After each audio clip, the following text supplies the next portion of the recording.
Sebelum nonton, jangan lupa subscribe dulu ya channel kami Sapu Lidi Emak dan tekan tombol loncengnya. Terima kasih. Hai, jumpa lagi dengan Sapu Lidi Emak. Hari ini kita mau ke daerah Marina juga, di Kementerian Lingkungan Hidup dan Kehutanan. Buat apa? Buat ambil bibit. Ternyata ada loh dari pemerintah itu program pembagian bibit gratis bagi kita yang mau menanam. Nah, kebetulan saat ini pemerintah juga sudah beberapa kali, ini kalau saya sendiri sudah program kedua untuk mendapatkan bibit gratis. Bibit itu ada matoa, durian, harum manis, jengkol, pete yang dibagikan secara gratis bagi pihak-pihak yang mengajukan permintaan gitu. Sebentar lagi kan kita nih sampai nih lokasinya. Udah dekat belum nih? Kayaknya udah. Nanti kita lihat ya, apa-apa aja persyaratannya ini yang harus diisi. Nanti kita ketemu di sana dengan Mas Fitrah. Nanti kita tanya-tanya bagaimana.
Pendistribusiannya udah berapa instansi yang Untuk distribusi kita baru mulai dari tanggal 10 kemarin, Bu. Tanggal 10 untuk sementara yang menerima sudah kita salurkan melalui sekolah. Sekolah-sekolah di Batam sudah ada beberapa sekolah, hampir 10 sekolah. Salah satunya SMK 5, SMK 8, SMP 53, SMP 57 itu juga udah menerima. termasuk salah satunya saya lah ini ya. Termasuk dari kelompok-kelompok juga sudah menerima. Masyarakat juga luar biasa lah, antusiasnya ya. Masyarakat. Kayaknya tahun ini udah banyak yang tahu ya. Sudah hampir tahu karena kita belajar dari pengalaman sebelumnya. Banyak yang tidak menyentuh informasi ini. Iya benar. Kemudian kita membuat media sosial melalui WhatsApp. Kita gabungkan mereka dalam satu grup WhatsApp. Kemudian itu untuk memudahkan kita ketika kita distribusikan di tahun selanjutnya, kita bisa informasikan melalui grup WhatsApp itu untuk yang sudah menerima distribusi. Ya kayak saya ini kan tahun semalam sudah pernah ngambil. Nah ini kan dapat lagi gitu kan. Insya Allah tahun depan boleh lagi ya. Insya Allah terus, Bu. Kalau itu tertanam dengan baik, kita lihat kan, karena kita kan ada verifikasi nih. Jadi tidak hanya kita salurkan, tetapi kita lihat nih perkembangannya seperti apa gitu ya. Apakah tertanam dengan baik, dirawat dengan baik. Kemudian kalau memang itu memenuhi dari kriteria yang kita maksud tadi, artinya Ibu bisa lagi menerima tahun berikutnya. Ya, berarti ada pertanggungjawabannya gitu ya. Yang kita perlukan gitu. Jadi tidak sia-sia yang kita berikan. Benar. Betul-betul program yang kita harapkan adanya penghijauan di Batam ini betul-betul terlaksana gitu kan. Iya benar. Dan Ini nggak boleh dijual dong ya? Betul. Heeh. Ini kita distribusikan secara gratis tanpa jual beli karena ini bagian dari program pemerintah. Iya, benar. Jadi ya, kalau ada yang ketahuan menjual, gimana tuh? Nah, itu tadi Bu, kita maksudnya ya di dalam persyaratan ini kan kita lampirkan. Kita lampirkan apa namanya tuh, lampirkan koordinat, kemudian secara formilnya identitas si penerima atau pemohon kan lengkap tuh kan. Kita untuk memenuhi syarat permohonan ini. Jadi kalau mana tahu ada yang terdengar atau informasi menjual, nah itu kan artinya salah kriteria lah untuk pemohon ya gitu kan. Berarti blacklist lah ya, tidak bisa Berarti lagi untuk mengajukan. tahun berikutnya bisa kita masuk dalam catatan blacklist lah. Nah, Jadi ini kita benar berharap bahwasanya orang-orang atau pemohon ini betul-betul tepat sasaran lah, bisa membantu program kita ini untuk penghijauan ini, jangan sampai salah tempat atau salah fokus lah. iya benar.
Bersama Ketua Umum P4WB, nih dia abang kami Akhirudin Syah Purba. Apa kabar Tum? Alhamdulillah baik. Tum, ini kan kita nih sekarang nih lagi dapat bibit gratis nih dari KLHI. Menurut Ketum gimana nih? Kalau yang namanya gratis ini sebenarnya Senang ya? Jadi sebenarnya kalau melihat dari sisi program KLH ini cukup luar biasa ya. Ini dari pemerintah pusat disalurkan ke daerah-daerah, ketepatan KLH Kota Batam ini cukup ya, saya apresiasi lah melihat program penanaman ini. Artinya Kota Batam ini kota yang kecil, kota yang sebenarnya gampang kita pantau, kita atur dari sisi tata kotanya dan sisi lingkungan hidup kita di sini. Walaupun belakangan ini kan banyak masalah-masalah seperti banyaknya reklamasi, ya kan, penimbunan laut, macam lah ya, dan tujuan hutan, kebakaran. Galian Walaupun pasir. kadang tujuannya memang untuk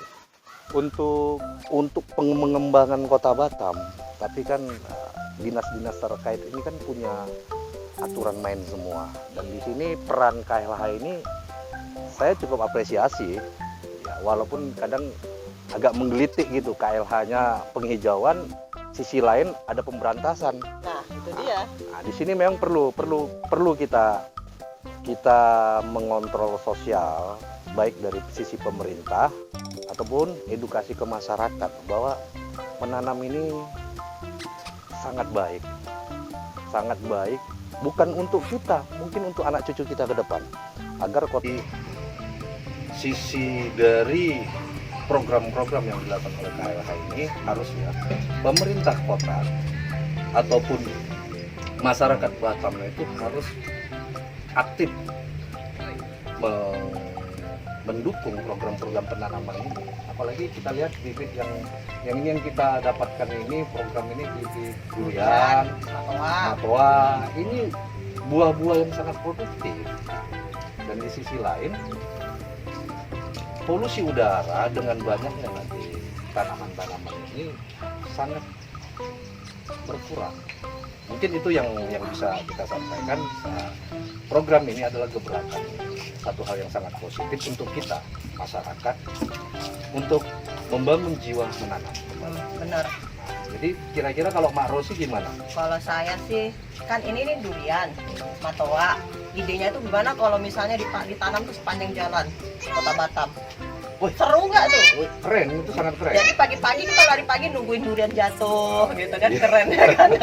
Gimana? Kalau durian kurasa agak sangat riskan gitu. Sempat nanti ada emak-emak lagi lari, timbah durian itu kan jadi masalah. Matoa. Ujungnya nanti tembunya pula dituntut sama emak kan enggak. Tapi banyak jenis-jenis pohon yang harus kita lihat. Dan di sini di Kala ini cukup banyak jenis-jenis pohon yang kita lihat gitu, atau tanaman-tanaman. Ya kalau dia produksinya sejenis buah-buahan. Harum manis. Coba sekarang kita lihat, kita survei hampir semua perumahan itu ada pohon mangga. Pohon mangga ini sebenarnya, dan ini tumbuh semua di perumahan-perumahan. Artinya kalau kita presentasi dari seluruh pohon mangga yang ada, produksi mangga ini kan luar Batam biasa. udah bisa ini Sudah ya, bisa. sudah mencukupi. Sudah bisa mencukupi, bahkan kita bisa nanti ekspor atau kirim keluar. Betul. Cuman ini harus disupport oleh pemerintah Iya, daerah melalui dinas-dinas benar. terkait. Jadi kalau KLH ini sudah melakukan hal seperti ini harusnya Digandeng, ditangkap langsung sama oleh pemerintah daerah. Ya, pengembangan silakan jalan berdasarkan undang-undang yang berlaku, undang-undang lingkungan hidup. Jangan nanti yang APR-nya belum keluar udah main babat habis. Tengok itu, kita lihat itu. Ada itu beberapa itu beko, ekskavator itu yang ditangkap itu. Tangkap sama oleh Kementerian Lingkungan Hidup gara-gara apa? Mengelola lahan, belum ada izin, belum apa semua. Jadi hal-hal seperti ini edukasi ke masyarakat, baik dari sisi pengusahanya. Silakan, ayo kita kembangkan Kota Batam, tapi tidak mengurangi sisi-sisi mana kebutuhan-kebutuhan dari lingkungan hidup kita. Itu saja. Jadi kita dari sini sisi P4WB, pelopor pergerakan pewarta publik wajah bangsa, sangat apresiasi dengan kinerja program KLH sendiri. P4WB siap mendukung. Siap mendukung, bahkan akan kita lakukan pengembangan-pengembangan, Iya. kita sosialisasikan ke masyarakat agar masyarakat mulailah jiwa menanam itu. Nah, mungkin itu aja Mak Rosi dari sisi diskusi kita, dan sekali lagi kami ucapkan secara kelembagaan resmi kami terima kasih kepada Kementerian KLH telah memberikan program penanaman atau memberikan bibit gratis untuk penanaman-penanaman di Kota Batam nih. Berharap semoga Kota Batam 3 tahun atau 4 tahun ke depan sudah mempunyai produksi seperti durian ataupun buah. Biar nggak mahal lagi. Biar nggak mahal lagi buah-buah. Jadi masyarakat gampang mencari buah-buah. Benar. Nah, mungkin ini aja yang saya bisa kasihkan komentar saya. Terima kasih Mak Rosi atas waktunya. saya tip dan trik. Nah, ini sekianlah dari ketum P4WB. Nah, ini sekarang ada lagi nih wakanya P4WB, Pak Taninya di Kota Batam, udah terkenal semancanegara. Iya. Pak Ajis. Nih, Pak Ajis namanya, Pak Nur Ajis. Piye Pak Ajis? Alhamdulillah baik-baik ya. Semoga kita semua dikaruniai kesehatan dan kekuatan di masa pandemi ini. Ya, menyambung dengan program penanaman ya, katakan penghijauan saat ini P4WB mencoba untuk galakkan di tengah kehidupan mungkin pariwisata, bisnis, kemudian juga masalah industri di Batam ya. Jangan sampai masalah penghijauan itu sampai dilupakan. Banyak hal-hal yang perlu kita bicarakan ataupun perlu kita kerjakan ya. Karena tanpa kehidupan dari tumbuh-tumbuhan, kebutuhan pangan kita akan stoknya habis. Makanya kita perlu untuk ketahanan pangan. Sebetulnya banyak minat yang ibu-ibu rumah tangga ya, itu mulai memperdayakan halaman ataupun teras rumahnya. Tapi kadang kayaknya ibu rumah tangga itu pelit untuk berbagi dengan sesama. Yang nanam cabenya harus dikerubutin dengan rantai ataupun pagar yang kokoh supaya nggak ada orang yang nyuri atau segala macam. Biasanya itu alasannya tikus katanya. Selama ini kalau saya tengok ya, kita nanam di perumahan atau pekarangan, kalau kita justru mengkarantina tanaman tersebut, malah tikus-tikus yang hamanya itu malah semakin curiga ini apa sebetulnya yang di kerangkeng tersebut. Jadi mereka terusan untuk mengganggu apa yang di kerangkeng tersebut. Dan saya udah praktekkan, kalau justru dibiarkan lepas gitu aja ya, tanaman kita akan selamat karena mereka udah terbiasa dengan tanaman yang ada di sekitarnya. Jadi ibu-ibu ataupun yang suka hobi menanam ya, tak perlulah di kerangkeng yang kuat-kuat supaya tanaman itu nggak diganggu oleh tanaman yang lainnya, biarkan aja. Dan ada juga yang jahil gitu ya, anak-anak yang jahil karena metik-metik itu ya, mereka biarkan karena wajar, karena selama ini mereka tidak tahu tanaman apa itu. Jadi mereka jahil, usilin bunga-bunganya dipetikin atau apa ya. Memang kita harus mangkal dulu, tapi lama-kelamaan akan jadi terbiasa. Dan apabila ini dikembangkan ya, tanaman-tanaman buah di Batam ini ya, kita tanam aja di sepanjang jalan gitu. Kita nggak masalah nanti siapa yang akan menanam ya, ataupun yang akan memanen gitu. Jadi edukasi yang macam kayak ini, karena sebuah kebiasaan ataupun tradisi akan kita jalani sesuai apa adanya apabila itu berlangsung dengan apa adanya. Jadi kita nggak harus was-was ini orang nggak nanam tapi ikut manen ya. Kita istilahnya legowo lah, karena walaupun kita nggak memanen hasilnya, kita istilahnya bisa memanen suatu buah kebaikan yang akan berkelanjutan untuk selanjutnya. Jadi tetap aja menanam terus ya. Kita hijaukan Batam ini supaya menjadi kota industri, kota pariwisata dengan kehidupan tumbuh-tumbuhan dan hewan-hewan yang ada di lingkungan sekitar kita seperti alami. Jadi tetap semangat.